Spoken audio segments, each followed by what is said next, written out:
Abhishek Sharma fiery knock, bowlers అందరి కష్టంతో first టీ20లో ఇండియా గెలిచింది. తిలక్ వర్మ వన్ మ్యాన్ షోతో సెకండ్ టీ20 ఇండియా గెలిచింది. ఇంగ్లాండ్ ఆల్రౌండ్ ప్రదర్శనతో థర్డ్ టీ20 గెలిచింది. Shivam Dube, Hardik Pandya partnership concussion substitution వల్ల ఫోర్త్ టీ20లో ఇండియా గెలిచింది. ఫిఫ్త్ టీ20 గురించి ఒక్కసారి మనం మాట్లాడుకుందాం. Welcome to my YouTube channel Crick Boss. నేను Ajay. Coming to the video. ఇవాళ మన వీడియో వచ్చేసరికి ఫిఫ్త్ టీ20 జరగబోతుంది ఇవాళ. సో దాని గురించి ఒక క్విక్ ప్రివ్యూ చెప్పుకుందాం. So coming to the video, starting ఇవాళ మ్యాచ్ ఎక్కడ జరగబోతుంది? ఇవాళ మ్యాచ్ ముంబైలో జరగబోతుంది. ముంబై అంటేనే హై స్కోరింగ్ గ్రౌండ్, మనందరికీ తెలిసిందే. ఎలా అంటే 200+ ఈజీగా కొడతారు, ఈజీగా చేస్ చేయగలుగుతారు కూడా. సో ఈ పిచ్ కూడా 200+ పిచ్. ఇంతవరకు ఈ సిరీస్లో ఒక్కడ కూడా 200 స్కోర్ రాలేదు. మేబీ ఇవాళ 200 స్కోర్ రావచ్చు అని నేను అనుకుంటున్నాను. సో ఖచ్చితంగా ఎవరైనా ఫస్ట్ బ్యాటింగ్ చేస్తే వాళ్ళు 200 స్కోర్ రావచ్చు. సో చూద్దాం ఒకసారి. కమింగ్ టు ద టాస్ గెలిస్తే కెప్టెన్ బౌలింగ్ తీసుకుంటాడా, బ్యాటింగ్ తీసుకుంటాడా?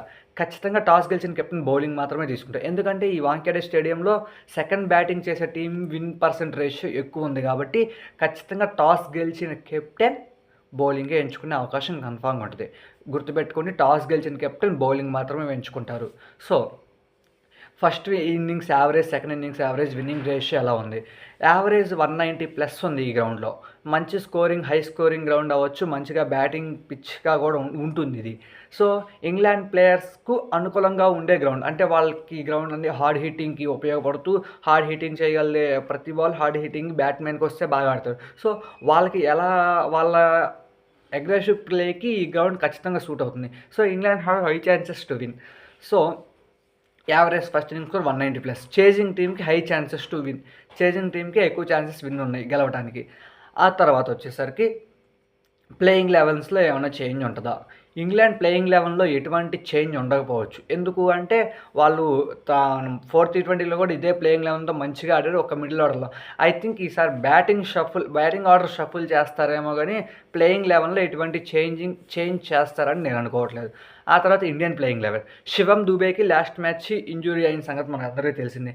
మేబీ శివం దుబే ఆడితే ఆడచ్చు, లేకపోతే శివం దుబే ప్లేస్లో రమన్దీప్ సింగ్ ఆర్ ధ్రువ్ జురేల్ స్క్వాడ్లోకి రావచ్చు. ఇంకోటి, హర్షదీప్ సింగ్కి రెస్ట్ ఇవ్వాలి అని అనుకుంటే హర్షిత్ రాణాని యాడ్ చేయొచ్చు, ఆర్ మొహమ్మద్ షమీని యాడ్ చేయొచ్చు. సో మొహమ్మద్ షమీ ఆడాలి అని మనం అందరం అనుకున్నాం. ఎందుకు అంటే రేపు వచ్చే ఓడిఐ సిరీస్లో ఖచ్చితంగా Mohammed Shami is the main bowler. ఖచ్చితంగా తనకి మ్యాచ్ ప్రాక్టీస్ కావాలి కాబట్టి ఇవాళైనా మళ్ళీ ఒక ఛాన్స్ వస్తుందని మనం అందరం భావిద్దాం. ఆ తర్వాత ఛాంపియన్స్ ట్రోఫీ కోసం కూడా మొహమ్మద్ షమీకి మ్యాచ్ ప్రాక్టీస్ అనేవి ఇంపార్టెంట్ కాబట్టి ఈ మ్యాచ్లో కూడా ఛాన్స్ వస్తుందని నేను అనుకుంటున్నాను. So coming to the failures and weakness of the both teams. అంటే వీక్నెస్లు ఏంటి, స్ట్రాంగ్ పాయింట్స్ ఏంటి? ఫస్ట్ ఇండియా పాయింట్ ఆఫ్ వ్యూలో పాజిటివ్స్ వచ్చేసరికి మెయిన్ అభిషేక్ శర్మ ఎటువంటి మ్యాచ్లైనా ఎలా ఉన్నా తన స్టార్ట్ తను ఇచ్చేసి వెళ్తున్నాడు. ఆ తర్వాత వన్ డౌన్లో వస్తున్న Tilak Varma last match duck out అయినా కానీ కన్సిస్టెంట్గా ఆడుతూ వస్తున్నాడు ఈ సిరీస్లో.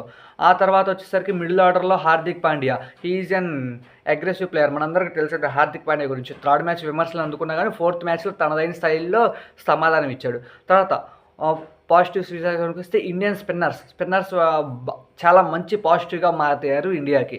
ఆ తర్వాత హర్షదీప్ సింగ్ ఆన్ అండ్ ఆఫ్లో ఉన్నా కానీ ఫస్ట్ మ్యాచ్ మంచిగా బౌలింగ్ చేసిన, తర్వాత నుంచి ఎక్స్పెన్సివ్గా ఆన్ అండ్ ఆఫ్గా ఉన్నా కానీ హీఈస్ ఎ వికెట్ టేకింగ్ బౌలర్ కాబట్టి Harshdeep Singh will be the one of the positive asset for India.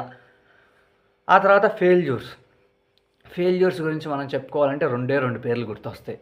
Sanju Samson, అంటే ఈ సిరీస్కి రాకముందు మంచి ఫామ్లో 2 సెంచరీస్ కొట్టున్నారు. లాస్ట్ సిరీస్లో మంచిగా ఆడతారని అనుకున్నాడు, ఫెయిల్ అయిపోయాడు. ఒక్క మ్యాచ్ కూడా 2 డిజిట్ స్కోర్ ఒక్కడ కొట్టి ఇంకంతే. ఒక్క మ్యాచ్ కూడా మంచిగా ఆడినట్లేదు.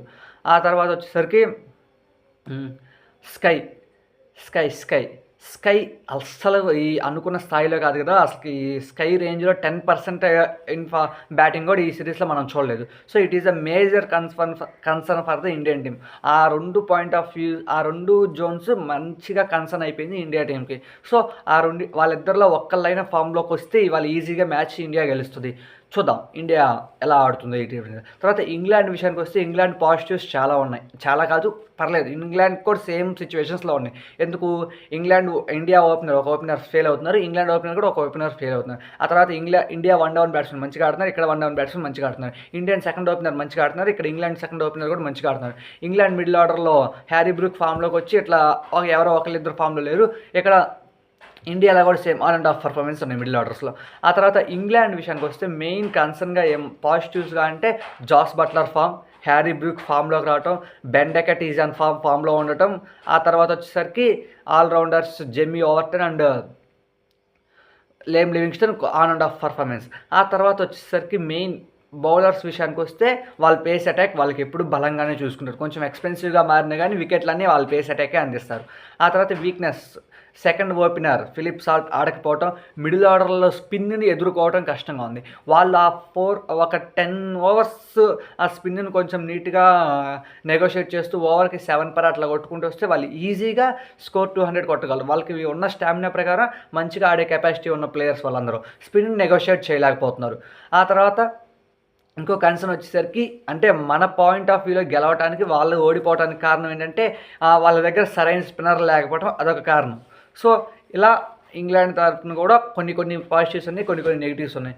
సో టోటల్గా చూస్తే ఈ సిరీస్లో డామినేటింగ్గా ఇండియా ఉంది ప్రస్తుతానికి. కానీ ఇంగ్లాండ్ ఎక్కడా తీసుకోలేదు. ప్రతి మ్యాచ్ టఫ్ ఫైట్ ఇస్తూనే వచ్చారు ఎక్సెప్ట్ ఫస్ట్ మ్యాచ్ ఒక్కటే కొంచెం ఇండియాకి వన్ సైడ్గా మారినా కానీ మిగిలిన అన్ని మ్యాచ్లు టఫ్ ఫైట్ ఇస్తూనే వచ్చారు ఇంగ్లాండ్ కూడా. సో ఇవాళ ఏం జరిగిద్దో ఒక్కసారి మనం అందరం చూద్దాం. ఇదే last T20. Already India series కైవసం చేసుకున్నారు. ఇంగ్లాండ్ గెలిచి కొంచెం పరువు దక్కించుకొని విజయంతో ఓడిఐ సిరీస్లోకి వెళ్ళాలని వాళ్ళు చూస్తారు. సిరీస్ కైవసం చేసుకున్న ఊపులో ఇండియా కూడా ఓడిఐ సిరీస్కి వెళ్తారు. సో ఏం జరిగిద్దో ఇవాళ ఒక్కసారి మన సాయంత్రం 7కి లైవ్ చూద్దాం. ఒక్కసారి రేపు ఒక క్విక్ రివ్యూ చేసేసుకుందాం టోటల్ ఈ T20 సిరీస్ మీద. ఈ వీడియోని ఇంతవరకు చూసినందుకు thank you. Please subscribe to my YouTube channel Crick